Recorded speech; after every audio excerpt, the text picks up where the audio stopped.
लाला का जन्म हुआ है। और पूरे गोकुलवासी नंद उपनंद सुनंद गोप, मैया यशोदा, नंद बाबा, सारे ग्वाल वाल ब्रजवासी मिलकर के बड़ी धूमधाम से लाला कन्हैया का नंदोत्सव मनाया। जब तक नंद बाबा के घर में संतान नहीं हुआ था तब तक नंद बाबा मैया यशोदा चिंतित रहते थे। एक जन्म का नहीं, कई जन्म का जब पुण्य उदय होता है ना, तब जाकर के भगवान का असीम कृपा होता है। और मैया यशोदा और नंद बाबा को ही क्यों भगवान ने चुना? ब्रज 84 कोष के अंदर में बहुत सारे ब्रजवासी थे, उनके घर में क्यों नहीं भगवान आए? नंद बाबा के घर में क्यों भगवान आए? क्योंकि नंद बाबा को पूर्व जन्म में किसी संत ने आशीर्वाद दिया था कि बाबा जाओ, तूने संत के लिए अपना सारा धन लुटा दिया, सर्वस्व लुटा दिया और अपने बेटे तक को बेच करके और महात्मा को सेवा किया।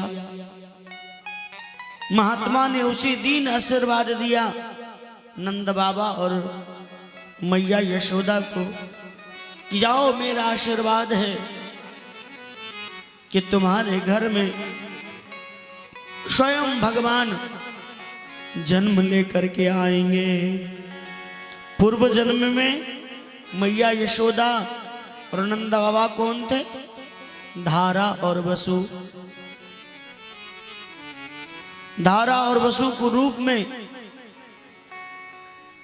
गुरु जी के आदेश पाकर के संतों का सेवा करना प्रारंभ कर दिए थी। और वही संतों का आशीर्वाद आज नंद बाबा के घर में एक सुंदर सा लाला का जन्म हुआ। किसी महात्मा ने आकर के कहा कि बाबा, तेरे घर में दूध दही माखन मिश्री आदि का कमी ही नहीं है, इसीलिए साधु सेवा करो, ब्राह्मणों का सेवा करो, खूब दान करो, खूब पुण्य करो। भगवान ने चाहा, नारायण ने चाहा तो तेरे घर में ही एक सुंदर से लाला का जन्म है जाएगा। बाबा जाओ, ये मेरा आशीर्वाद है। और लाला के खुशी में नंद बाबा ने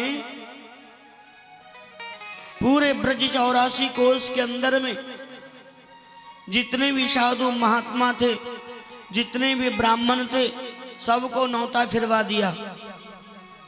सबको अपने घर में बुला लिया और सुंदर से पंडाल आदि बना करके उनका व्यवस्था किया। दिन रात चकाचक भंडारा चल रहा है, महात्माओं को सेवा चल रहा है, ब्राह्मणों को सेवा चल रहा है। माखन मिश्री दूध दही आदि सब महात्मा खा खा करके, भर भर पेट खा करके आराम से सो जाते थे। ज्यादा खाने के बाद तो नींद तो आएगा ही ना। जब कभी नींद खुलता था तो एक बार 24 घंटे के अंदर में एक बार प्रार्थना करते थे, हे नारायण, हे प्रभु, नंद बाबा ने हम ब्रजवासियों को, हम साधुओं को, हम ब्राह्मणों को श्रद्धा पूर्वक प्रेम से सेवा किया हुआ है, इसीलिए एक बेटा, एक संतान प्रभु आप नंद बाबा को दे दो। नंद बाबा पहुंच गए गौशाला के अंदर में और गौशाला में बैठ करके और मंत्र जाप कर रहे थे। कौन सा मंत्र आप लोग को पता है? नंद बाबा में कोई राधे राधे नहीं जाप करते थे, कोई सीताराम नहीं जाप करते थे, कोई मंत्र नहीं जाप करते थे, कोई गायत्री मंत्र जाप नहीं करते थे, कोई वेद मंत्र नहीं जाप करते थे। तो कौन सा मंत्र जाप करते थे नंद बाबा? माला भी सटका रहे थे और उस माले के अंदर में जाप कर रहे थे, अभी तो भयो नहीं आगे पतो नहीं, अभी तो भयो नहीं आगे पतो नहीं। अभी तक तो लाला का जन्म हुआ नहीं और आगे पता नहीं होगा कि नहीं होगा, यही मंत्र जप कर रहे थे, अभी तो भयो नहीं आगे पतो नहीं। सुखदेव बाबा ने कहा परीक्षित से कि इसी मंत्र को जाप कर रहे थे नंद बाबा, क्योंकि मंत्र तो मंत्र होता है। किसी भी मंत्र के ऊपर अगर आपने विश्वास कर लिया है ना, किसी भी मंत्र के ऊपर आपने विश्वास करके कम से कम 12 वर्ष तक उसे नियम पूर्वक निष्ठा से अगर उसे जपने का प्रयास करेंगे तो 12 वर्ष में कोई भी मंत्र वो सिद्ध हो जाता है। अगर आपको विश्वास है तो विश्वासम फलमदायकम, विश्वास है तो सब कुछ है, विश्वास नहीं है तो कुछ भी नहीं है। विश्वास है तो पत्थर में भी भगवान है, विश्वास नहीं है तो मंदिर में भी भगवान नहीं है। वृंदावन बिहारी लाल की। हम और आप सब जानते हैं कि भगवान अन्न अन्न में है, भगवान कण कण में है, भगवान सर्वत्र है। भगवान कहाँ नहीं? आप जहां बैठे वहां भगवान नहीं, वहां पे भी भगवान। मैं जहां बैठा वहां भगवान नहीं, वहां पे भी भगवान, लेकिन वो दिखाई नहीं देते। ये हवा, ये वायु कहाँ नहीं है? सब जगह है। सभी व्यक्तियों को नाकों के द्वारा प्रवेश करता है कि नहीं करता है, लेकिन वो दिखाई नहीं देते। नंद बाबा माला सटका रहे थे, अभी भयो नहीं आगो पतो नहीं। इतने ही देर में नंद बाबा के बहन सुनंदा दौड़ती हुई आई, नंद बाबा को सूचना दिया, नंद बाबा अरे आप यहाँ बैठे हो, आपके घर में तो सुंदर सा लाला का जन्म हो गया। नाम सुनते ही मात्र नंद बाबा उछलने लगे, कूदने लगे और दौड़ करके जाने लगे। रास्ते में सभी ब्राह्मणों ने घेर लिया, बोले बाबा अपने लाला को मोहरो दर्शन करने से पहले पूजन कर लो। नंद बाबा को एक तरफ बिठा दिया, ब्राह्मण देवता एक तरफ बैठ करके स्वस्ति वाचन आदि मंत्र पढ़ने लगा और पूजन प्रारंभ किया। ब्राह्मण देवता ने कहा नंद बाबा अपने लाला के ऊपर में दूध का ढार चढ़ा दो। और दूध के बदले में नंद बाबा ने क्या किया? शक्कर उठा करके चढ़ा दिया। जब शक्कर को कहते तो नंद बाबा दूध का ढार चढ़ा देते। क्यों? कि नंद बाबा के पास में मन ही नहीं है, मन तो लाला के पास में चला गया है। जब तक ये मन लाला के पास में जाएगा ना, तब तक कोई पूजा पाठ में मन नहीं लगेगा। ब्राह्मण देवता ने समझ गया ये बाबा के पूजन में मन नहीं लगता है।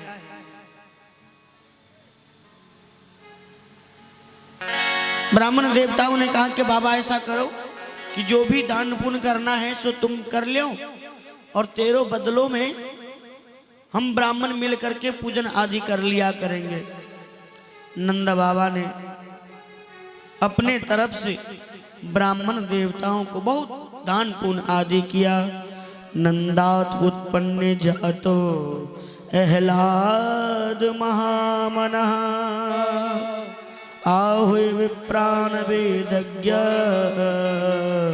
अस्नात् सुचिलं कृतं धेनुनाम नियते प्रसाद विप्रभयो समलंकृते तिलदानं सप्तरंधा सात्मकौस्तव वरावृता। धेनु नाम नियते प्रसाद विप्रभ्यो समलंकृते। जितने भी ब्राह्मण थे सबको एक एक धेनु को दान किया, तिल ऐसे पहाड़ को, स्वर्ण आदि को दान किया। दान दक्षिणा दे करके सभी ब्राह्मणों को तृप्त कर दिया नंद बाबा। नंद बाबा ने इतना दान पुण्य किया, ब्राह्मणों को दिया से आज से फिर दोबारा मांगना ना पड़े। इस प्रकार से नंद बाबा ने जाकर के बड़ी धूमधाम से नंद उत्सव मनाया। ग्वाल बाल आदि को दान दक्षिणा देकर लुटाया। सारे ब्रजवासी, सखी सहेली, बाल गोपाल ब्रजवासी नंद बाबा के घर में नाच रहे हैं, कूद रहे हैं और बधाई लेकर के सब अपने अपने घर को जा रहे थे। दूसरे ब्रजवासी ने पूछा, अरे बाबा, नंद बाबा ने बधाई में तो को का दियो? एक ने कहा, देख देख, नंद बाबा ने बधाई नमूने सोने चांदी हीरे मोती जवाहर आदि को लुटा रहे हैं। बोले कौन से नंबर पे भैया? बोले 1 नंबर के फाटक पे। जो लेकर के आ रहे थे खिलौना आदि, माखन मिश्री आदि, तो सबको वहीं पे फेंक करके और चले गए सोने चांदी हीरे मोती लूटने के लिए। जब लूट करके आ रहे थे, नंद बाबा लुटा रहे थे और ग्वालवाल सब अपने अपने घर को जा रहे थे। जितने भी ब्रज गोपिन थी, सखे सहेली थी, सब बधाई ले ले करके और अपने अपने घर को जा रही थी। इतने ही देर में महाराज कंस को जाकर के सूचना मिला कि देवकी का 8वां लाल अभी तक जीवित है। आपस में सभी सेवकों को बुला करके, सैनिकों को बुला करके चर्चा करने लगा कि अगर मेरा काल जीवित है तो इसे तो मारना अत्यंत जरूरी है। तो बोले इसको मारेंगे कैसे? क्योंकि गोकुल में पता नहीं किनके घर में लाला का जन्म हुआ है। एक ने कहा कि भैया ऐसा करो, एक एक करके 6 महीने के अंदर में जितने भी बालक का जन्म हुआ है सबको मार करके समाप्त कर दो। दूसरा ने कहा ऐसा करोगे तो पूरे गोकुल में अफरा तफरी मच जाएगा, ऐसा नहीं करना है। उसी क्षण में एक राक्षसी आई जिनका नाम था पूतना। नाम क्या है? पूतना। ना तो उसके जीवन में एक भी पुत्र जन्म लिया था, ना दूसरे को पूत को देखना चाहती थी, इसलिए उनका नाम पड़ गया पूतना। पूतना सुंदर वेश धारण करके, ब्रज गोपिन को वेश धारण करके, श्रृंगार आदि करके, सज धज करके और मैया यशोदा के आंगन के तरफ बढ़ती जा रही है। जितने भी ब्रज गोपिन ने देखी, सबने आपस में विचार करने, अरे अरे रास्ता दे दो, हट जाओ हट जाओ हट जाओ। ऐसा गोपी तो हम लोग कभी देखे ही नहीं थे, ये कहां से आ रही है? सबने रास्ता दे दिया। पूतना गई मैया यशोदा के आंगन में। उस वक्त बधाई लेकर के सारे गोपियां चली गई थी, सखियाएं चली गई थी। मैया यशोदा आंगन में अकेले ही साफ सुथरा कर रही थी। पूतना उस वक्त मैया यशोदा के घर में प्रवेश करती है और करने के बाद पूतना ने कहा ये मैया यशोदा से, अरे मैया यशोदा, मैंने सुनी कि तेरे घर में सुंदर से लाला का जन्म हुआ है, क्या तुम अपने लाला को मोहरो दर्शन नहीं करवाएगो का? मैया यशोदा मन में विचार करने, ये कहाँ से चली आई? सवन ब्रज गोपिन तो बधाई लेकर के चली गई है और ये नई नवेली, इससे पहले तो मैं कभी इनको देखा ही नहीं था, ये कहाँ से चली आई? मैया यशोदा ने कही, अरे सखी देख, अभी अभी मैं अपने लाला को सुबह करके आई हूं, जगइयो मत, दूर से ही मेरे लाला को मोरो दर्शन कर लियो और लौट जाइयो, तब तक मैं अपने घर के सारे काम धंधा कर लेता हूं। मैया यशोदा अपने घर के अंदर सारा काम करने लगती है। पूतना राक्षसी गई और जैसे ही लाला कन्हैया की तरफ अपने पावन बढ़ाने लगी, लाला कन्हैया ने देखा कि पूतना राक्षसी आ रही है, अगर मेरा दृष्टि इसके ऊपर पड़ गया तो जल करके भस्म हो जाएगी। लाला कन्हैया ने अपना नेत्र बंद कर लिया। राजा परीक्षित ने पूछा सुखदेव बाबा से कि बाबा, अगर पूतना राक्षसी ऐसी थी जो अपने स्तन में कालकुट विष लगा करके प्रभु को मारने के लिए गई थी, तो प्रभु को जला करके समाप्त कर देना चाहिए। सुखदेव बाबा ने कहा, परीक्षित, अगर उस जगह पे जला करके समाप्त कर देते तो लीला नहीं कर पाते।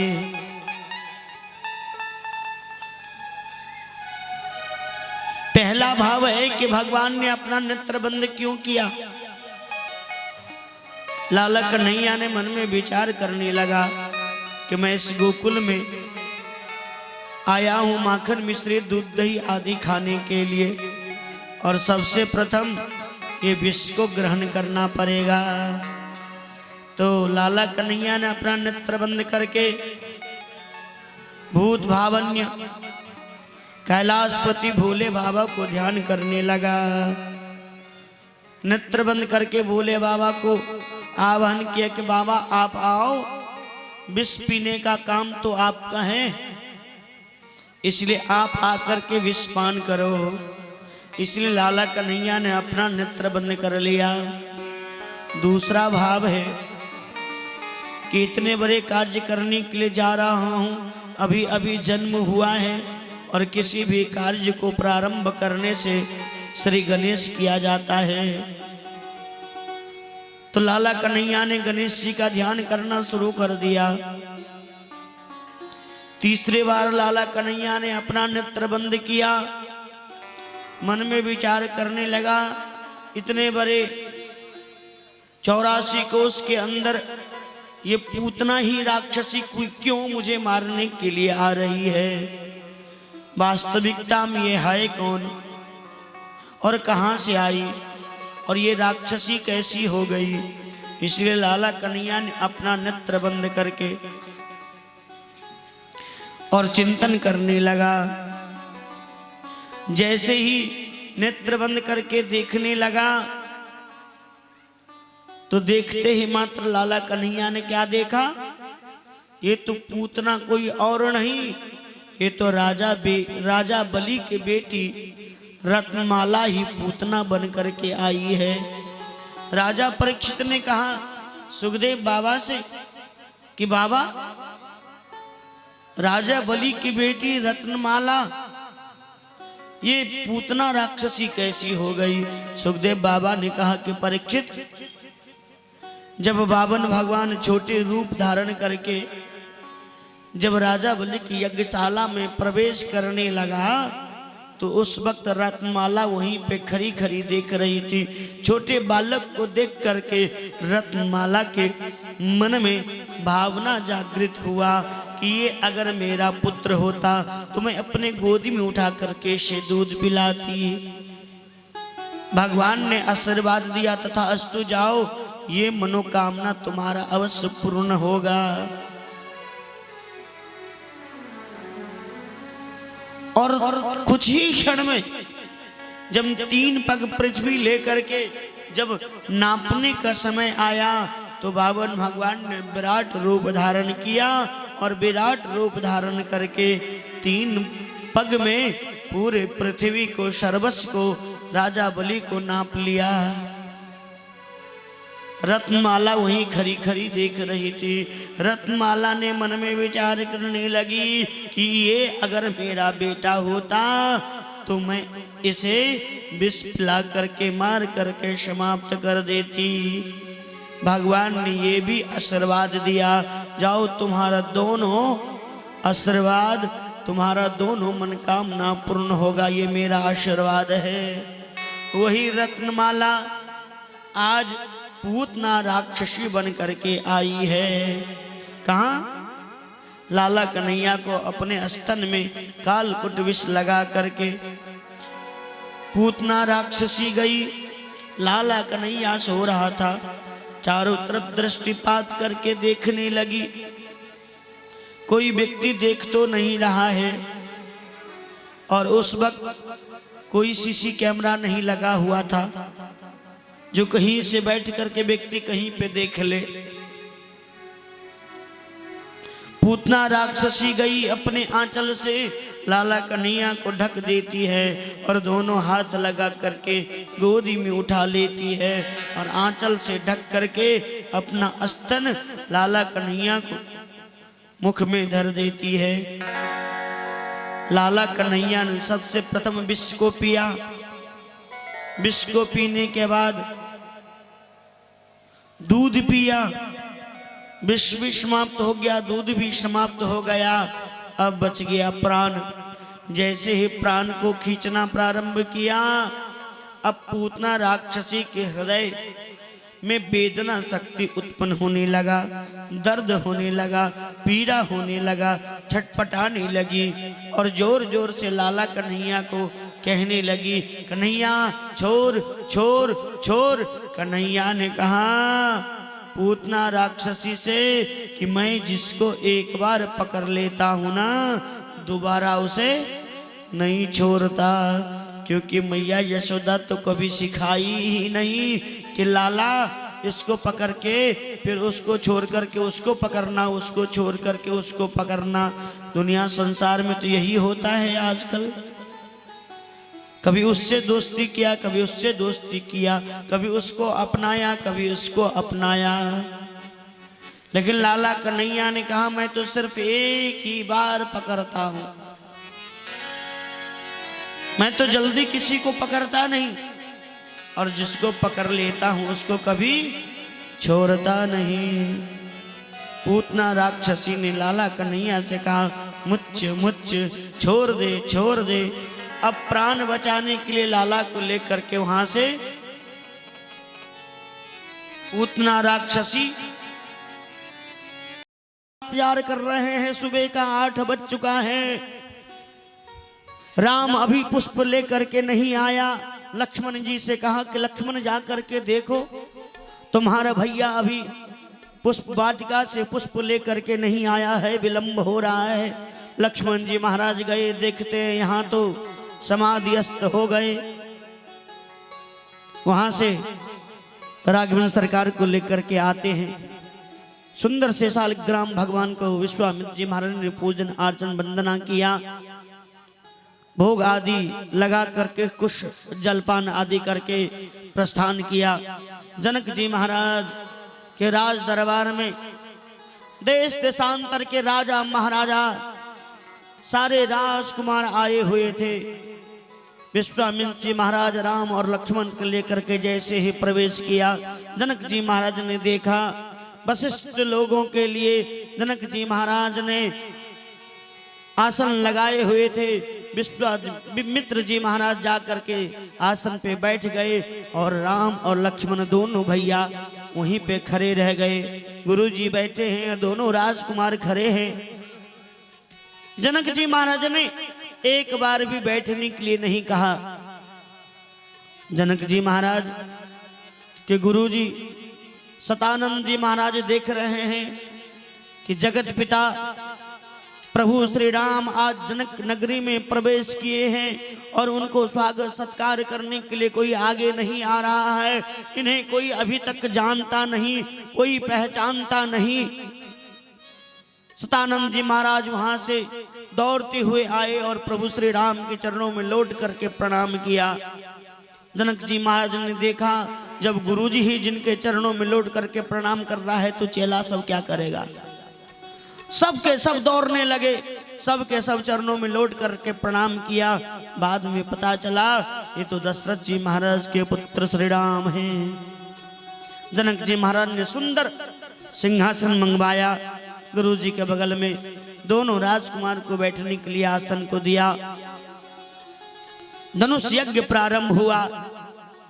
अब जनक नगरी के अंदर में चारों तरफ गाजा बाजा बज रहा है, ढोल नगारा बज रहा है, जय जयकार हो रहा है। जय जयकार को ध्वनि पूरे आकाश मंडल में चारों तरफ गूंजमान हो रहा है।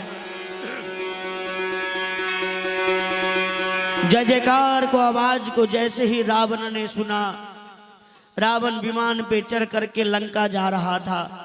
रावण ने सुना ये भी आवाज जय जयकार के, ये इतनी जोर से कहां से आ रहा है। नीचे दृष्टिपात करके देखा, ये तो जनकपुर से आ रहा है। चल करके देखूं।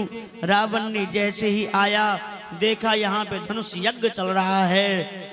जनक जी महाराज ने प्रतिज्ञा किया था, जो राजकुमार, जो वीर इस धनुष को तोड़ेगा, उसी के साथ मैं अपनी पुत्री किशोरी जी का विवाह करूंगा।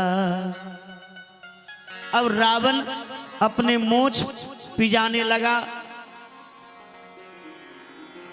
इस त्रिभुवन के अंदर में मुझसे वीर कोई बलशाली तो कोई है ही नहीं। बूढ़ा हो गया तो क्या हुआ, धनुष को तोड़ करके अपने विमान पे किशोरी जी को बिठा करके और लंका लेकर के जाऊंगा। रावण गया धनुष को तोड़ने के लिए। किशोर जी को जैसे ही पता चला, किशोर जी ने मां जगदम्बा, मां पार्वती से प्रार्थना करने लगी कि हे मां, आप ही मेरा लाज रखना। मैं 6 वर्ष की राजकुमारी और ये 27 युग के चतुर्व्यूह का रावण बूढ़ा, और इसके साथ मैं कैसे विवाह करूंगी। आप मेरे ऊपर में कृपा करना। मां पार्वती घबराई, भोले बाबा से कहा कि बाबा आप जल्दी से कृपा करो। बाबा ने तुरंत अपने नंदीगण सारे सेवकों को भेज दिया कि जाओ, रावण धनुष उठा रहा है, उस पे जाकर के बैठ जाना। रावण से धनुष हिलना नहीं चाहिए। रावण गया धनुष को उठाने के लिए। जैसे ही हाथ बढ़ाया, हाथ तो धनुष के नीचे गया। तब तक भोले बाबा के जितने भी नंदीगण थे, जितने भी भक्त थे, सब जाकर के विराजमान हो गए और रावण का हाथ नीचे दब गया। अब हाथ निकल ही नहीं रहा है। रावण घबराया, छटपटाने लगा, अकथ परिश्रम किया, पूरा ताकत लगा दिया, लेकिन धनुष के नीचे से उसका हाथ बाहर नहीं निकला। अब मन में विचार करने, अब क्या करें। जब तक धनुष टूटेगा नहीं तब तक विवाह नहीं होगा। मैं खाली हाथ लौट करके जाना पड़ेगा। जैसे तैसे उस धनुष के नीचे में अपना हाथ बचाया और प्राण बचाया और जोर जोर से आवाज लगाने लगा, मैं सबको देख लूंगा, किसी को छोड़ूंगा नहीं। मैं भी देखता हूं कि कौन इसे धनुष को तोड़ता है। रावण जब जनकपुर में प्रवेश किया तो सबसे पहले जाकर के जनक जी महाराज से मिला। हे महाराज जनक, आपने इतना बड़ा यज्ञ किया, चारों तरफ देश देशांतर के राजकुमार राजा महाराजाओं का आपने सूचना दिया, लेकिन आपने लंका में सूचना क्यों नहीं दिया। जनक जी महाराज घबराने लगा, ये दुष्ट है, कहीं कुछ करना बैठे।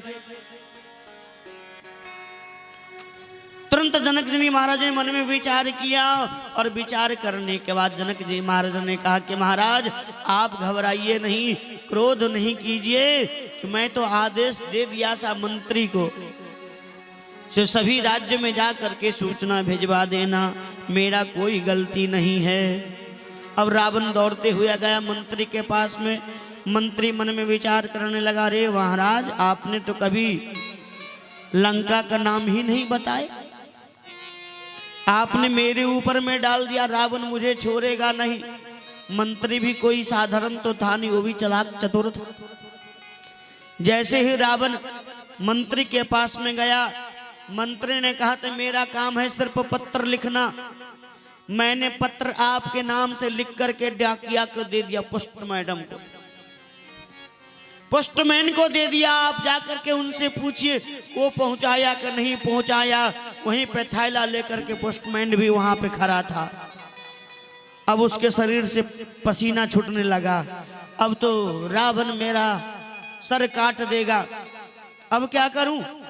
रावण गया, अरे पोस्टमैन तुमने पत्र लंका में क्यों नहीं भिजवाया? बोले महाराज मैं तो लंका लेकर के जा ही रहा था। जब समुद्र के किनारे गया तो वहां पे कोई नाविक नहीं था, कोई साधन नहीं था।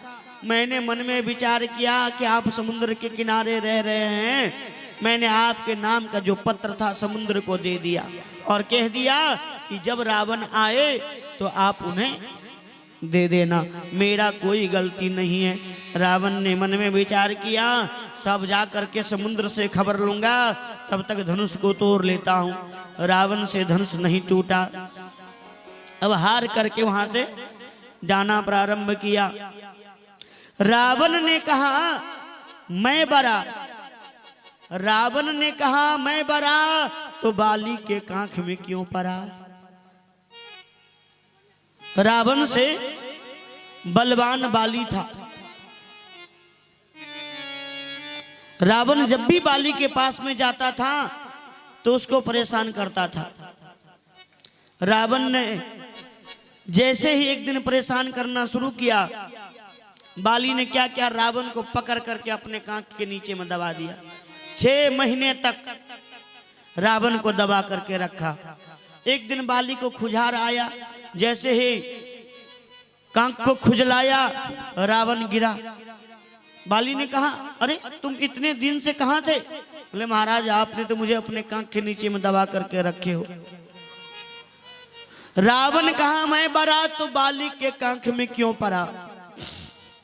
बाली कहा मैं बरा, बाली कहा मैं बरा तो प्रभु श्री राम के वाण से क्यों मरा। प्रभु श्री राम ने कहा मैं बरा तो भक्त के पीछे क्यों पड़ा। भक्त कहा मैं बरा तो हरि नाम के पीछे क्यों पड़ा। लिखते हैं हरिर नाम वैव, हरिर नावैव केवलम, कलौ नास्तव नास्तव नास्तव गतर न था। ऐसे कलिकाल में भगवान के नाम से बढ़ करके कुछ भी नहीं है। भगवान अपने भक्त के नाम के पीछे ही दौड़ते हुए आते हैं और जाते हैं। इधर रावण विमान पे चढ़ करके गया, एक एक करके सारे वीर आए, धनुष को तोड़ने का प्रयास किया, किसी से नहीं टूटा। जनक जी महाराज निराश हो गए। जनक जी महाराज मन में विचार करने लगे धनुष टूटेगा नहीं, किशोरी जी को विवाह कैसे होगा। तुरंत राघवेंद्र सरकार ने गुरु जी से आदेश ग्रहण किया। विश्वामित्र जी महाराज से आदेश पा करके और जनक जी महाराज के संताप को दूर करने के लिए प्रभु श्री राम उठते हैं और धनुष को तोड़ते हैं। उठहु राम भंजऊ भव चापा, मेटहु पाप जनक परितापा। विश्वामित्र जी महाराज ने कहा उठो राम भंजन भव चापा। प्रभु श्री राम को आदेश दिया। विश्वामित्र जी महाराज प्रभु श्री राम उठ करके उस धनुष को तोड़ते हैं और जनक जी महाराज संतुना होते हैं। और किशोर जी को जैसे ही पता चला कि धनुष टूट गया है किशोर जी अपने सखी सहेली को ले करके और पहुंच गई। जयमाला लेकर के कहाँ? राघवेंद्र सरकार के पास में। और वहीं पे सभा के बीच में किशोर जी को जयमाला हुआ। जयमाला करने के बाद स्वीकार किया और वहां से जनक जी महाराज बड़े धूमधाम से विवाह की तैयारी करना प्रारंभ कर दिया। जनक जी महाराज को पता चला ये दोनों राजकुमार दशरथ जी महाराज के पुत्र हैं। तो दशरथ जी महाराज के दो नहीं चार राजकुमार घर में अवर उपस्थित है। सूचना गया दशरथ जी महाराज को। दशरथ जी महाराज अपने दोनों पुत्र को लेकर के पूरे बारात को लेकर के और जनक नगरी में प्रवेश किया। प्रवेश करने के बाद बड़े धूमधाम से चारों राजकुमार का विवाह हुआ। वृंदावन बिहारी लाल की जय हो। राम जी को बरने चली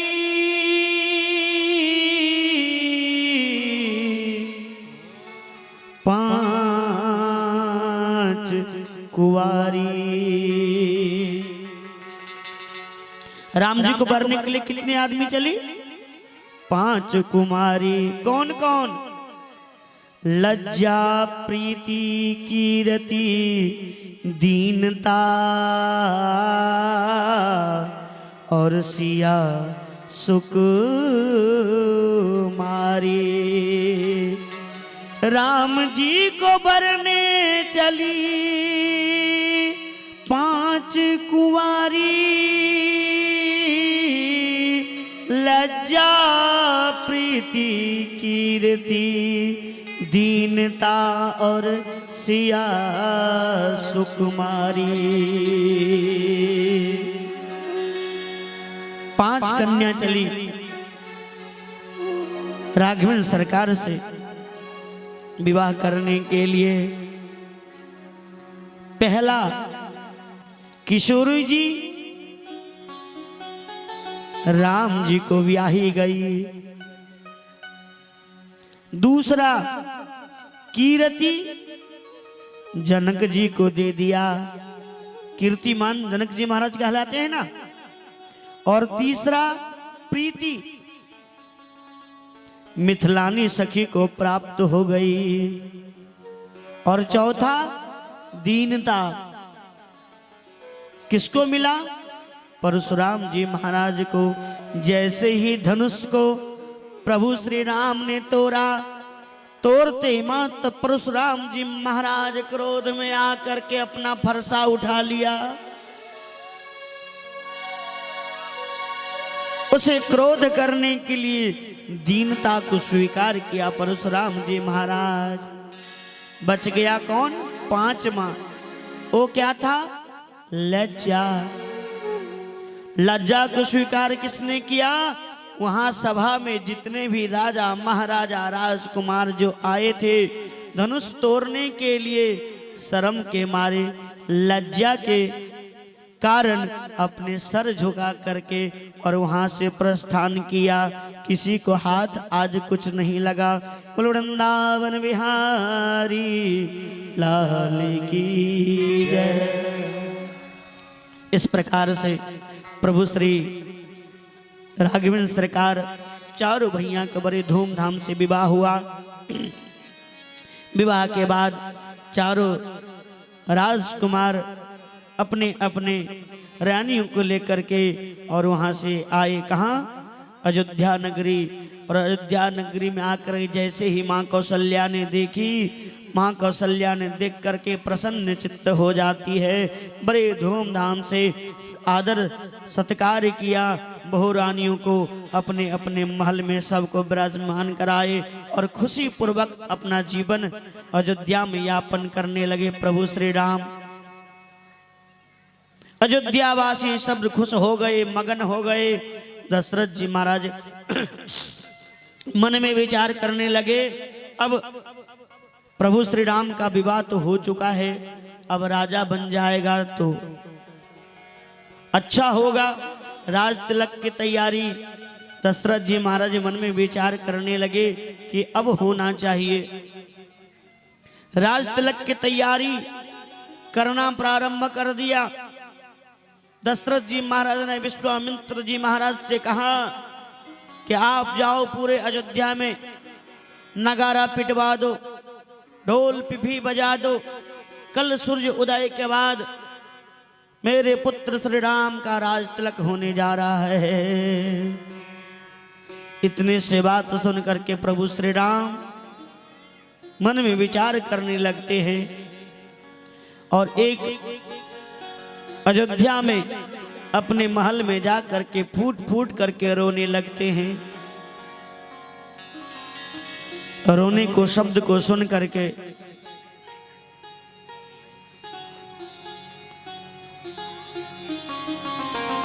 विश्वामित्र जी महाराज को पता चला।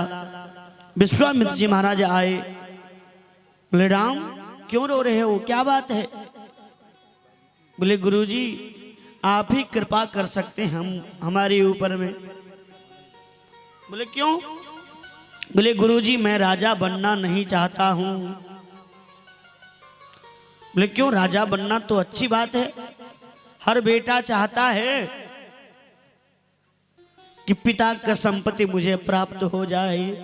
बोले वृंदावन बिहारी लाल की चाहता है कि नहीं चाहता है?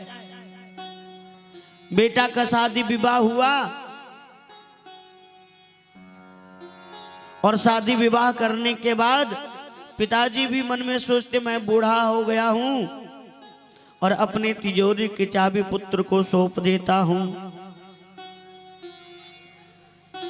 दशरथ जी महाराज ने मन में विचार करने लगा मैं अपने पुत्र राम को राज तिलक दे दूं।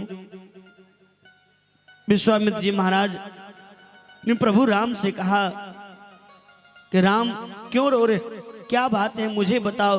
बोले गुरुजी इस राज तिलक से आप ही मुझे बचा सकते हैं, मैं राजा बनने के लिए यहाँ पे नहीं आया हूँ, क्योंकि जंगल में वन में ऋषि मुनि महात्मा हमारे बहुत ऐसे भक्त हैं जो इंतजार कर रहे हैं। मैं उनसे मिलने के लिए जाऊंगा, मैं राजगद्दी स्वीकार नहीं करूंगा। गुरुजी आप ही कोई उपाय कीजिए, आप कोई चमत्कार कीजिए। गुरुजी ने कहा कि एक काम करो, तुम्हारे माता जी है ना, जो तीनों माँ में सबसे प्यार सबसे दुलार जो करती है वो कौन है? मां कैकेयी। जितना दूध मैया कौशल्या का राघवेंद्र सरकार नहीं पिए होंगे उससे ज्यादा दूध मां कैकेयी का राघवेंद्र सरकार ने पिया। जितना प्रेम मां कौशल्या नहीं करती थी उससे ज्यादा प्रेम मां कैकेयी करती थी। विश्वामित्र जी महाराज ने कहा राघवेंद्र सरकार से कि राम तुम जाओ अपने माँ कैकेयी के पास में, उसके पास में 2 वरदान है, तुम मांग लेना अपने लिए वन का राज और अपने भ्राता भरत जी के लिए अयोध्या का राज। अब राम जी चुप हो जाते हैं, गए अपने माँ कैकेयी के पास में गोद में बैठ करके और प्रसन्न चित्त से मां कैकेयी से कहने लगे कि मां आप मुझसे बहुत ज्यादा प्रेम करते हैं। बोले हाँ उसमें तो कोई संदेह नहीं, मैं अपने बेटा से भी ज्यादा आपसे प्रेम करता हूं, आपको चाहता हूं। आप मेरे प्यारे और लाडले और दुलारे मेरे पुत्र राम हो। बोले माँ मैं आपसे कुछ मांगना चाहता हूँ, आप मुझे दोगे क्या? बोले बेटा मांगो, इसमें कहने क्या क्या बात है। जो है माँ के पास में तो सारा सर्वस्व बेटा के ही प्राप्त होता है, इसमें मांगने की क्या आवश्यकता है? तुमको जो इच्छा हो रहा है वो ले लो। बोले ऐसे नहीं लूंगा, पहले आप संकल्प करो। बोले माँ बेटा के अंदर संकल्प की कौन सी बात आ गई है, तुम मांगो तो सही। बोले ना माँ पहले संकल्प करो। माँ कैकेयी ने कही अगर तुम मुझसे मेरा प्राण भी मांगोगे ना तो मैं दे दूंगी। राघवेंद्र सरकार ने कहा, माँ मैं आपके प्राण नहीं, प्राण से भी ज्यादा कुछ मांगने वाला हूं। बोले वो क्या है? बोले संकल्प आप करो, जो मैं मांगूंगा वो आप दोगे। संकल्प किया। संकल्प करने के बाद राघवेंद्र सरकार ने मां कैकेयी से कहा कि मां आप पिताजी से मेरे लिए वन का राज मांग लीजिए और अपने पुत्र भरत के लिए अयोध्या का राज मांग लीजिए। मां कैकेयी ने कही, अगर आपके लिए मैं वन के लिए राज मांग लूंगा तो पिताजी को बर्दाश्त नहीं होगा। पिताजी तो आपके वियोग में अपने शरीर को त्याग देंगे, मर जाएंगे, और पिताजी मर गए तो हम तो विधवा हो जाऊंगी। बोले मां आप अपने पुत्र के लिए इतने भी नहीं कर सकती हो? प्रभु श्री राम की बातों को सुन करके अपने कलेजे के ऊपर में पत्थर रख करके मां कैकेयी गोप भवन में जाकर के बैठ जाती है। दशरथ जी महाराज आए। दशरथ जी महाराज मां कैकेयी को मनाने के लिए गए, लेकिन कैकेयी मानने वाली कहाँ थी। पहले शर्त करा लेती है और शर्त कराने के लिए वही 2 वरदान प्राप्त करती है। प्रभु श्री राम के लिए वन का राज और अपने पुत्र भरत के लिए अयोध्या का राज। दशरथ जी महाराज सुनते ही मात्र मूर्छित होकर के गिर गए, बेहोश हो गए। अब ऐसा लग रहा है कि उनके शरीर में प्राण ही नहीं है। 2-3 दिन तक परे के परे रह गए। इधर प्रातःकालीन सुबह सूर्य उदय के बाद लक्ष्मण जी महाराज, राघवेंद्र सरकार और किशोरी जी अपने राजशाही वस्त्र को त्याज करके और वन की ओर प्रस्थान करते। बोलो वृंदावन बिहारी लाल की जय हो। तेरो लाला ने मेरे घर में आकर के माखन भी खाता है और मटकी भी फोड़ता है। राजा परीक्षित ने कहा सुखदेव बाबा से कि बाबा ये ब्रज गोपीन कौन है? सुखदेव बाबा ने कहा कई हजार वर्ष तपस्या करने के बाद भगवान से प्रार्थना किया साधु महात्मा, और तब जाकर के गोपिन के रूप में ब्रज के अंदर में उनका जन्म हुआ है। तो उनके ऊपर कृपा करने के लिए क्या लाला कन्हैया के घर में, नंद बाबा मैया यशोदा के घर में दूध दही का कमी था क्या? 9 लाख गैया का दूध दही लाला कन्हैया कभी खा नहीं सकता था, लेकिन ब्रज गोपिन अपने घर में दही बिलो करके, माखन बिलो करके रखी हुई थी और इंतजार कर रही थी। दही भी बिलोती थी, माखन भी निकालती थी और मन में यही भावना रखती थी कि कन्हैया कब आएगा, कब इसे भोग लगाएगा। तो आप ही बताइए, कोई ब्रज गोपिन लाला कन्हैया को बुलाए और कन्हैया ना जाए तो ये तो कन्हैया जिसके लिए जन्म लिया है और वही काम नहीं करेगा तो जन्म लेना तो बेकार हो जाएगा। इसलिए घर घर में जाकर के लाला कन्हैया ने माखन चोरी लीला करना शुरू कर दिया। एक सखी ने आकर के मैया यशोदा से कही कि मैया यशोदा तेरे लाला को करतूत कहाँ तक बखान करूं? जब मैं अपने दही घर में दही दूध दही माखन मिश्री अगर ना रखूं ना तो उस दिन समझ लो कि मेरे घर में कोई भोजन नहीं करता, सब भूखा रह जाता है। वो क्या करता है पता है? घर में जाकर के जो चूल्हे में कोयला होता है ना, उसको लेकर के दीवार में एक बहुत बड़ा हवा बना देता है, और वो हवा के डर के कारण हम पूरे ब्रजवासी अपने घर में जा नहीं पाते मैया, सब के सब भूखे रह जाते हैं। ये तुम्हारे लाला का करतूत है। एक ने कही लाला कन्हैया से आके, कन्हैया काऊ दिन मेरे घर में आकर के चोरी करियो, अगर मैं तुम्हें पकड़ ना लूं तो फिर मेरे नाम बदल दियो। ले अच्छा सखी लगी शर्त। लाला कन्हैया ने हाथ बढ़ाया, सखी से शर्त लगा लिया। बोले काउदी नहीं हो मेरे घर में चोरी करने के लिए। बोले ठीक है सखी। अब सखी गई अपने घर में, दूध दही माखन मिश्री का 2-4 मटका टांग देती है और चली गई मार्केट। मार्केट से जा कर के जितने भी घंटी था सबको खरीद कर लेकर के आई और चारों तरफ टंगवा दी। कन्हैया आएगा, जैसे ही घर में प्रवेश करेगा घंटी बोलना प्रारंभ करेगा, हम जा करके पकड़ लूंगी। कन्हैया लेकर के गया ब्रजा नामक घर के सखी के अंदर।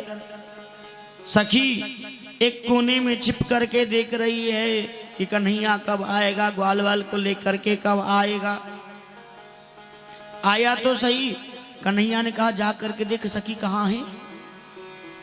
ग्वाल वाले ने जा करके देखा, बोले कहीं दिखाई तो दे नहीं रही है, लेकिन घर में घंटी टांग करके रखी हुई है। इसके घर में कैसे चोरी करोगे? घंटी जैसे ही बोलेगा हम सब ब्रजवासी पकड़े जाएंगे। घंटों भर तक इंतजार करती रह गई सखी, ग्वाल वाल नहीं आया। 1 घंटा व्यतीत होने के बाद कमर पे उठाई मटका और चली गई कुआं पे पानी भरने के लिए। और जैसे ही कुआं पे पानी भरने के लिए गई, तब तक लाला कन्हैया ग्वाल वाल को लेकर के घर में घुस गया। जैसे ही सांकर खोलने का प्रयास किया, घंटी से कन्हैया ने कहा देख बोलियो मत, क्योंकि हम व्यक्तियों को कर्तव्य होता है दूसरे को भोजन कराना, और तुम्हारे चलते अगर कोई भूखा रह जाएगा तो तुमको अपराध लगेगा। तुम्हारे और मेरे बीच में एक शर्त है, जब तक ग्वाल वाल आदि को माखन मिश्री खवा ना दूं तब तक बोलियो मत। घंटी ने कहा कन्हैया मुझे स्वीकार है। कन्हैया ने फाटक खोला, घंटी नहीं बोला। सभी ग्वाल वाल को लेकर के घर में प्रवेश किया। एक के ऊपर एक, एक के ऊपर एक, एक के ऊपर एक, सबसे ऊपर कन्हैया चढ़ गया सीका को पकड़ करके, और सबसे पहले ग्वाल वाल को माखन खिलाया। सबका पेट भर गया। लाला कन्हैया ने बंदर भालू को बुलवाया, सबको खिलवाया, सबका पेट भर गया। सब खा करके मस्त हो गया। कन्हैया ने मन में विचार किया जब खा लिया सब, एक मैं ही बचा हूं, मैं भी थोड़ा चक्कर के देखूं कैसा माखन लग रहा है। लाला कन्हैया ने जैसे ही मटकी में हाथ दिया और माखन लेकर के जैसे ही भोग लगाने का प्रयास करने लगा, इतने ही देर में घंटी टन टन टन टन टन टन टन टन करके बजना प्रारंभ कर दिया। ब्रजा नामक सखी कुआं पे पानी भर रही थी। पानी भरा मटकी को वहीं कुएं पे पटक करके दौड़ती हुई आई, घर में प्रवेश करती है। सारे ग्वाल बाल तो भग गया और कन्हैया सिका पे टंगा ही रह गया। वृंदावन बिहारी लाल की। लाला कन्हैया को पकड़ करके नीचे किया और पकड़ने के बाद जोर से हाथ पकड़ती है, कन्हैया इतने दिन तुम कह रहा था कि काऊ दिन मोई पकड़ करके दिखियो, आज तो तुम पकड़े गए हो। अचल मैया यशोदा से जा करके तेरा शिकायत करूंगा। सखी पकड़ करके लेकर के जा रही थी। एक पेड़ के नीचे में ब्रजा नामक सखी थी, उसका बेटा बैठा हुआ था ग्वाल बाल। कन्हैया का दृष्टि पड़ गया ब्रजवासी के ऊपर। ब्रजवासी ने देखा कन्हैया को। ब्रजवासी ने पूछा कहाँ जा रहे हो? कन्हैया ने कहा माखन खाने के लिए जा रहा हूं। ब्रजवासी ने कहा कि मुझे भी ले चलो। कन्हैया ने कहा आ जाओ आ जाओ आ जाओ। ब्रजवासी आया कन्हैया के पास में, बोले बगल में खड़े हो जाओ। ब्रजा नामक सखी जो थी एक हाथ से कन्हैया को पकड़ करके रखी हुई थी और एक हाथ के घूंघट करके रखी हुई थी। कन्हैया ने कहा ब्रजा नामक से, अरे सखी तो ही दया नहीं आ रहा है बालक के ऊपर। इतनी जोर से कस के हाथ पकड़ रही है, ये नरम कलाई, ये दुख रहा है, इस हाथ को छोड़ करके और ये वाले हाथ पकड़ ले। जैसे ही लाला कन्हैया ने अपना हाथ छुड़ाया और दूसरे ग्वाल वाल को हाथ पकड़ा दिया और ब्रजा नामक सखी दूसरे हाथ पकड़ करके एक हाथ को घूंघट ले करके और जा रही थी। जैसे ही मैया यशोदा के आंगन में जब तक प्रवेश करती तब तक लाला कन्हैया पीछे के गली से जा करके और पलंग पे जा करके खर्राटा मार रहा है। बोल वृंदावन बिहारी लाल की जय हो। ब्रजा नामक सखी गई, अरे यशोदा यशोदा देख देख, मैंने तेरे लाला को पकड़ कर लेकर के आई हूं। मैया यशोदा मन में विचार कर रही है, लाला तो घर में सो रहा है, खराटा मार रहा है, ये किसको पकड़ के लेकर के आई है। घर से बाहर निकल कर के आई, देखती है ये तो अपने ही लाला को पकड़ कर लेकर के आई है। मैया यशोदा ने कहा, अरे ब्रजा नामक सखी से, अरे सखी तुम काओ को पकड़ कर लेकर के आए हो। बोले मैया तेरे लाला को लेकर के आई हूं। इतने दिन तुम कह रही थी ना काऊ दिन पकड़ करके दिखाइयो, देख देख मैया तेरे लाला को लेकर के आई हूं। मैया यशोदा ने कही सखी से, नेक अपना घूंघट उठा करके तो देख। जैसे ही ब्रजा नामक सखी ने अपना घूंघट उठा करके देखती है तो कन्हैया के जगह पे अपने ही छोरा को पकड़ के लेकर के आई है। शर्म के मारे वहां से सर झुका करके और मैया यशोदा के आंगन से निकल जाती है। जैसे ही निकल करके गली से गुजरते हुए जा रही थी तब तक लाला कन्हैया पलंग पर से उठ करके मैया को पीछे से हो करके आगे से सखी को घेर लेती है और पकड़ लेती है। पकड़ने के बाद लाला कन्हैया ने कहा, अरे सखी क्या हुआ। बोले कन्हैया तुमने अच्छा नहीं किया, मैया से डांट खवा दिया। कन्हैया ने कहा, देख सखी आज तो तुम पकड़ ली सो पकड़ ली, काऊ दिन दूसरे दिन पकड़ने के चेष्टा मत करियो, नहीं तो आज तो तेरे लाला को हाथ पकड़ाया हूं और दूसरे दिन पकड़ोगी तो भतार का हाथ पकड़ा दूंगा। बोल वृंदावन बिहारी लाल की जय हो। सखी ने तुरंत कान पकड़ करके और उठक बैठक लगाने शुरू कर देती है कि कन्हैया आज के दिन के बाद मैं कभी भी तोई पकड़ने का चेष्टा नहीं करूंगी। इस प्रकार से लाला कन्हैया ने ब्रज में आकर के नटखट आदि लीला करने लगा। लीला करने के बाद एक दिन मैया यशोदा लाला कन्हैया को अपनी गोदी में रख करके लार प्यार दुलार आदि कर रही थी। मैया यशोदा ने लाला कन्हैया को दुलार कर ही रही थी। उसी समय में लाला कन्हैया ने पूछा मैया यशोदा से कि मैया एक बात बता कि तुम मुझसे ज्यादा प्रेम करती हो या दूध दही माखन आदि से प्रेम करती हो। मैया यशोदा ने कही, लाला कन्हैया माखन मिश्री दूध दही तो मैं तो तेरे लिए ही रखा हूं और तेरे लिए भी लेती हूं, इसीलिए माखन मिश्री दूध दही से ज्यादा प्रेम नहीं करती हूं, उससे ज्यादा प्रेम तो मैं तुमसे करती हूं। कन्हैया ने मन में विचार किया इसका परीक्षा लिया जाए, मैया सत्य बोल रही है झूठ बोल रही है। लाला कन्हैया ने मैया यशोदा के गोदी में बैठ गया। बैठने के बाद अपने शरीर में वजन बढ़ाने लगा। मैया यशोदा चूल्हे के ऊपर में एक मटका में दूध गर्म करके रखी हुई थी, आगे ठंडा हो चुका था। गोद में लेकर के लाला कन्हैया को दूध पिला रही थी। लाला कन्हैया दूध पीते पीते पीते पीते अपने शरीर को इतना वजन बढ़ाया कि मैया यशोदा से बर्दाश्त नहीं हो रहा था। मैया यशोदा मन में विचार करने लगी, लग रहा है आज ज्यादा दूध पी लिया है कन्हैया। इतने ही देर में मैया यशोदा ने क्या देखी, चूल्हे पे जो दूध रखा हुआ था वो उफन उफन करके नीचे गिर रहा है।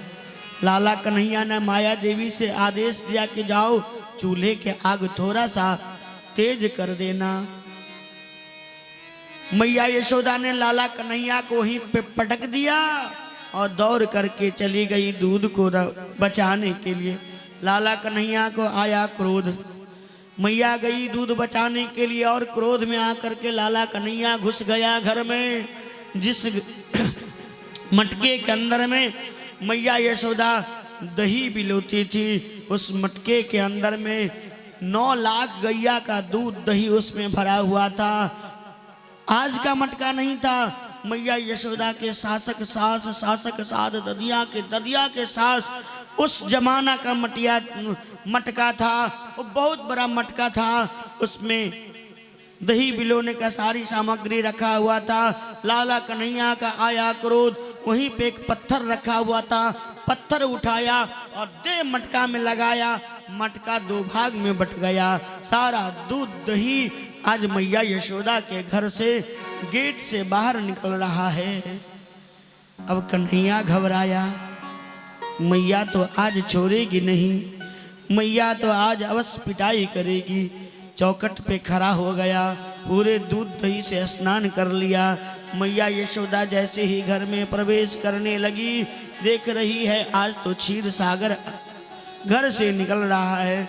कन्हैया चौखट पे ही खड़ा था। मैया यशोदा ने क्रोध में आकर के एक हाथ में उठाया डंडा।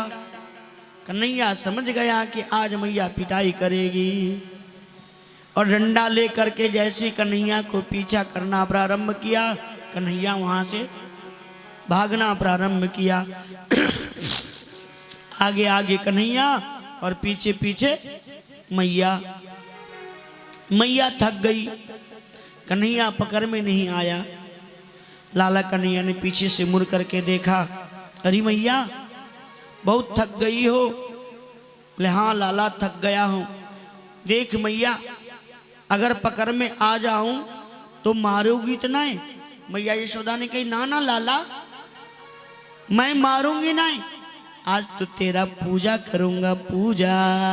बोले मैया देख पूजा करियो, मारियो मत। बोले हाँ हाँ पहले पकड़ में तो आ जा। बोले मैया तो ये हाथ में डंडा क्यों रखी हुई है, इसे तो फेंक दे। मैया यशोदा ने कही लाला देख मैं तो बूढ़ी हो गई हूं ना, और बूढ़े को देख डंडा की ही सहारा लेना पड़ता है। लाला कन्हैया मैया यशोदा के पकड़ में आ गया। मैया यशोदा ने कान पकड़ करके और लाला कन्हैया से कहने लगा, कन्हैया आज तो मारूंगी नहीं, आज तो छठी का दूध याद करवाऊंगी। अब लाला कन्हैया को पकड़ के लेकर के मैया यशोदा गई। आंगन में एक उखल भरा हुआ था, रस्सी में बांध करके उखल से बांध दिया। लाला कन्हैया आंगन में उखल से बंधा हुआ है। मैया यशोदा चली गई कहाँ? घर में दूध दही संभालने के लिए। तब तक लाला कन्हैया के आंगन में 2 पेड़ था, यमला और अर्जुन का। वो यमला और अर्जुन का जो पेड़ था जड़ से दोनों चिपका हुआ था, बीच में थोड़ा सा खाली था, ऊपर से फिर से जुड़ गया था। लाला कन्हैया ने उस पेड़ के बीच में घुस गया और घुसने के बाद जो उखल था वो जाकर के फंस गया। रस्सी से बंधा हुआ, जोर जोर से खींच रहा है, उखल निकल ही नहीं रहा है। तुरंत माया देवी का आह्वान किया, देख माया मैं एक लीला करने जा रहा हूँ। लाला कन्हैया ने माया देवी से कहा कि इस पेड़ गिरने का आवाज पूरे गोकुल में किसी के कानों कान नहीं जाना चाहिए। लाला कन्हैया ने जोर से धक्का लगाया, पेड़ गिरा। पेड़ के अंदर से 2 पुरुष प्रकट हुआ, एक नलकुबर और दूसरा मणिग्रीव। वो कुबेर जी का महाराज का बेटा था नलकुबर और मणिग्रीव। श्राप के कारण बस नारद जी ने उसे श्राप दे दिया था। कब श्राप दिया? सरोवर में नग्न स्नान कर रहा था। नारद जी ने श्राप दिया, जाओ शर्म नहीं आ रहा है, तुम नग्न स्नान कर रहे हो सरोवर के अंदर में, जाओ मेरा श्राप है तुम वृक्ष बन जाना। देवता का बेटा था, चरण पकड़ लिया। नारद जी मुझे क्षमा कर दीजिए, मुझसे बहुत बड़ा भूल हो गया, आज के बाद कभी भी सरोवर में नग स्नान नहीं करूंगा। नारद जी ने कहा जाओ, अगर क्षमा याचना मांगने का प्रयास किया तो मेरा आशीर्वाद है, तुम कहीं जंगल का पेड़ नहीं बनोगे, मैया यशोदा के आंगन में पेड़ बनोगे। जिस दिन कन्हैया का जन्म होगा, कन्हैया का स्पर्श होगा, तेरा उद्धार हो जाएगा। नलकुबर और मणिग्रीव के ऊपर में लाला कन्हैया ने उद्धार किया और उद्धार करने के बाद नलकुबर मणिग्रीव अपने पिता को घर चले गए। जाने के बाद इधर पेड़ गिरने का आवाज सुनाई दिया। नंद बाबा दौड़ के आए, नीचे में लाला कन्हैया पड़ा हुआ है। नंद बाबा ने देखा, मैया यशोदा से डांट लगाया, अरे यशोदा तूने कन्हैया को उखल में बांध करके रखी है, अगर पेड़ के नीचे में गिरने से अगर कुछ हो जाता तो। तुरंत मैया यशोदा जा करके लाला कन्हैया को खोल करके गोदी में उठा करके और दूध पिला करके लाला कन्हैया को सुरक्षा कर देती। बोलो वृंदावन बिहारी लाल की जय हो। अब मन में विचार करने लगे, अब क्या किया जाए। बोले अब ये गोकुल रहने योग्य जगह नहीं है, अब गोकुल में हम लोग नहीं रहेंगे। उस गोकुल के छोड़ करके पूरे ब्रजवासी मिल करके अब मन में विचार करने लगे कि जब से लाला कन्हैया का जन्म हुआ है, जन्म होते ही मात्र पूरे गोकुल में कई हर दिन किसी न किसी दिन अनिष्ट होना प्रारंभ कर दिया। अब हम लोग गोकुल को छोड़ करके वृंदावन जाएंगे। लाला कन्हैया को लेकर के नंद बाबा, मैया यशोदा, नंद उपनंद सुनंद गोप सारे ब्रजवासी को लेकर के गोकुल से वृंदावन को प्रस्थान कर रहे हैं। आइए हम और आप भी वृंदावन चलते हैं, जहाँ पे वृंदावन में हमारे श्री बांके बिहारी सरकार, राधा रानी सरकार, सारे भक्त मंडली वहाँ रहते हैं। उसे वृंदावन में हम लोग भी प्रस्थान करेंगे। सुखदेव बाबा कहते हैं, बनम वृंदावन नाम पश्यनं नवकाननं गोप गोपी गवासेव्यं पूर्णतर्णवरूधमम्।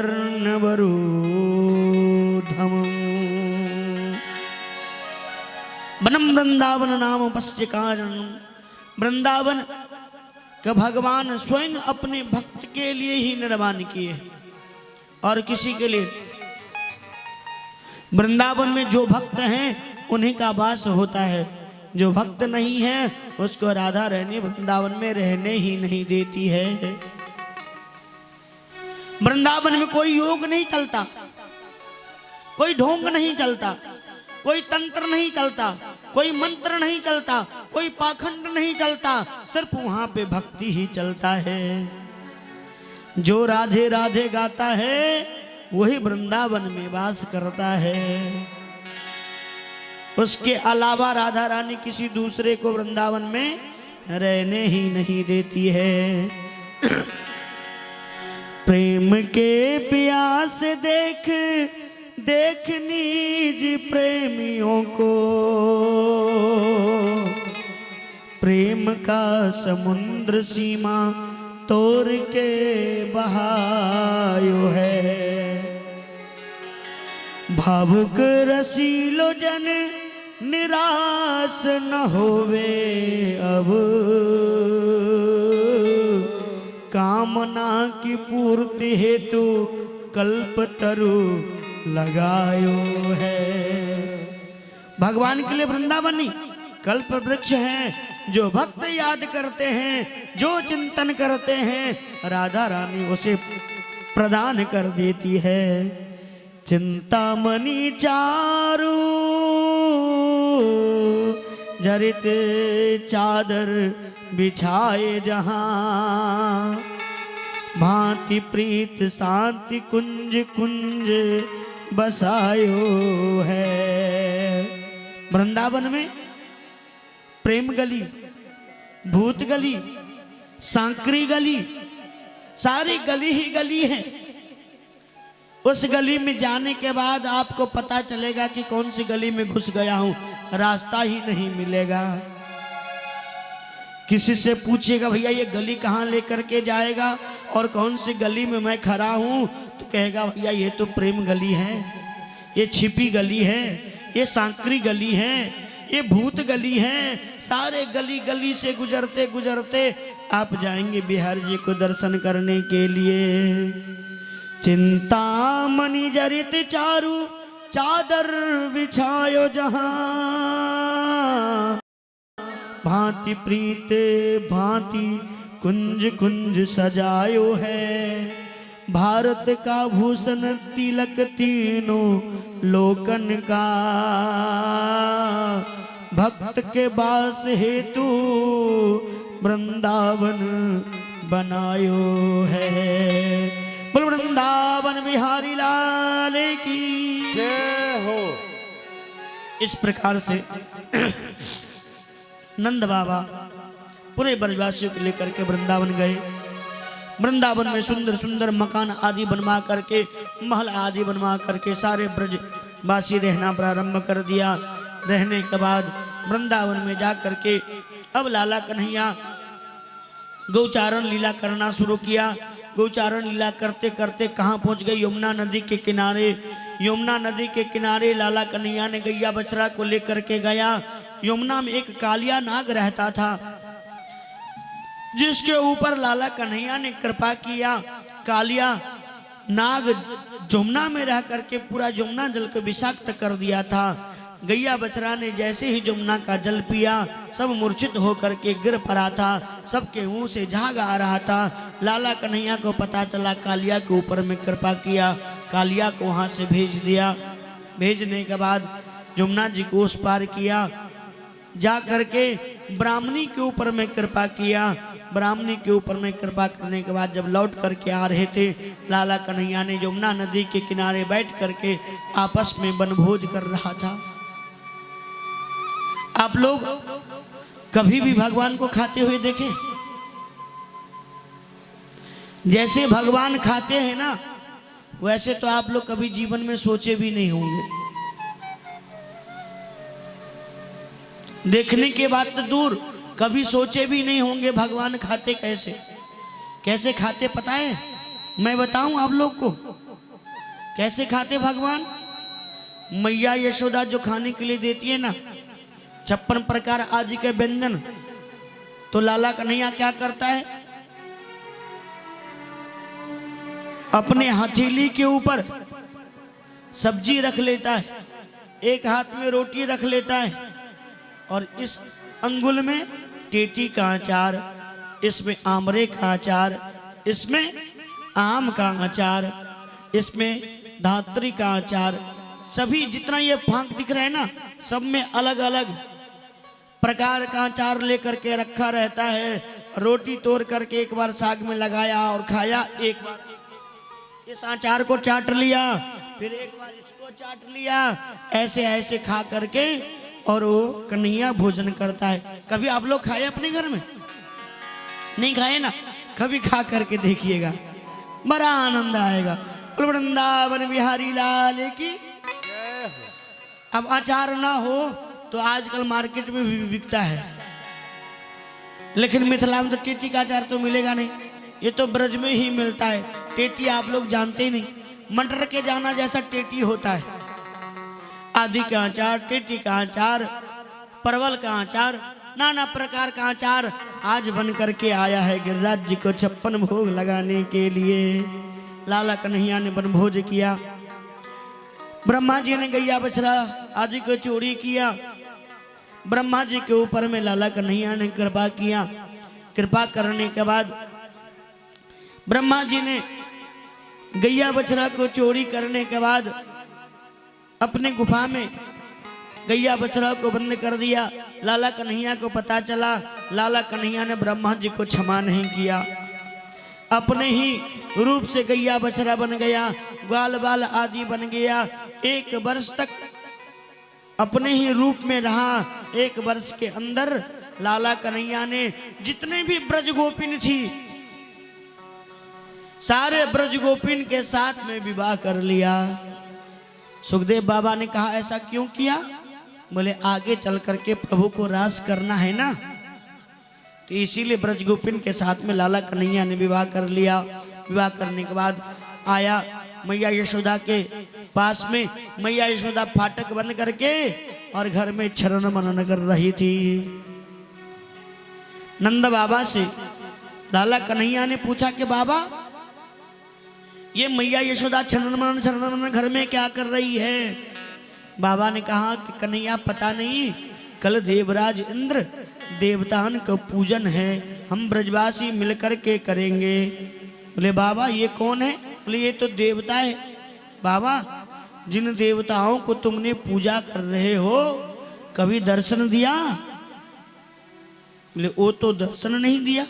तो बाबा जो देवता दर्शन ना दे वो देवता को पूजन करने से क्या फायदा? मैं जिनको कह रहा हूं उनको बाबा तुम पूजन करो, वो दर्शन भी करते हैं और प्रसाद भी खाते हैं। लाला कन्हैया को बातन में आकर के नंद बाबा ने देवताओं को पूजन को बंद करवा करके और लाला कन्हैया के कहने के बाद गिरिराज जी का पूजन करना प्रारंभ कर दिया। बोल गिरिराज महाराज की जय, बोल गिरिराज महाराज की जय हो। इस प्रकार से लाला कन्हैया ने देवताओं को पूजन करवा करके और गिरिराज जी को पूजन प्रारंभ कर दिया। जितने भी ब्रजवासी थे सभी ब्रजवासियों ने अपने अपने घरन से पुआ पकवान मेवा मिष्ठान 56 भोग 36 प्रकार के व्यंजन को ले करके और सब के सब पहुंच गए कहाँ? गिरिराज जी के पास में। और सुंदर सुंदर थाल आदि को सजा दिया, चारों तरफ से थाली सजा करके रख दिया। लाला कन्हैया ने कहा कि पहले इनको स्नान करवाओ, फिर सुंदर श्रृंगार आदि करो, फिर उसके बाद उनका पूजन करो, फिर उसके बाद भोग लगेगा। अब पूरे ब्रजवासियों ने मन में विचार करने लगा, अरे कन्हैया ये 7 कोस के पर्वत हम ब्रजवासी कैसे स्नान कराएंगे उनको? बोले ऐसा करो, सब ब्रजवासी अपने अपने हाथ में डंडा लेकर के और छोटे छोटे बर्तन बाल्टीन आदि लेकर के पात्र आदि लेकर के जल भर भर करके गिरिराज जी को स्नान कराओ। हम और आप भी चलिए श्रृंधाम वृंदावन गिरिराज जी को पहले स्नान कराते हैं। सभी लोग मीठे मीठे स्वर से तालियों बजाते हुए और गिरिराज जी का दर्शन करेंगे। मैं तो गोवर्धन को जाऊं मेरे बीर, न माने मेरो मनुमा। मैं तो गोवर्धन को जाऊं मेरे वीर, न माने मेरे मनवा। मैं तो गोवर्धन को जाऊं मेरे बीर, न माने मेरो मनुआ। मैं तो गोवर्धन को जाऊं मेरे वीर, नहीं मांगे मेरो मनवा। अरे नहीं माने मेरो मनुआ, अरे नहीं माने मेरो मनुआ। नहीं माने मेरो मनवा, नहीं मांगे मेरो मनवा। अरे नहीं माने मेरो मनुआ, हाँ नहीं माने मेरो मनुआ। नहीं मेरो मनवा, नहीं मांगे मेरो मनवा। मैं तो गोवर्धन को जाऊं मेरे वीर, न माने मेरो मनुआ। मैं तो गोवर्धन को जाऊं मेरो वीर, नहीं मांगे मेरो मनवा। जय हो। सभी लोग दोनों हाथ ऊपर करके तालियों का सेवा करते हुए एक बार प्रेम से कहिए गिरिराज महाराज की।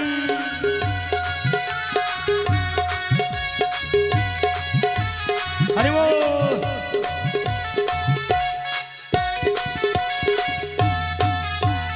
श्री राधे।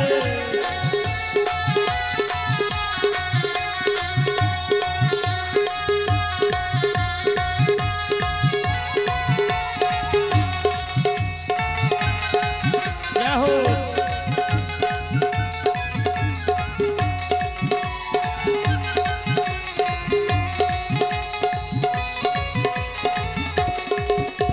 सभी लोग जोर से दोनों हाथ प्रभु बोले गिरिराज महाराज की। कुर्सी कुर्सी कुर्सी दीजिए, कुर्सी इधर इधर से इधर से इधर से उस तरफ। कुर्सी के ऊपर एक चादर, नहीं वहीं पे वहीं पे वहीं पे आगे। एक मिनट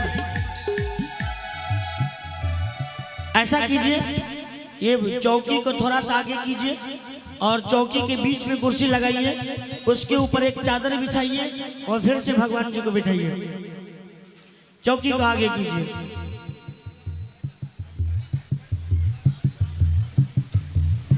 हाँ हाँ हाँ, अब कुर्सी लगा दीजिए।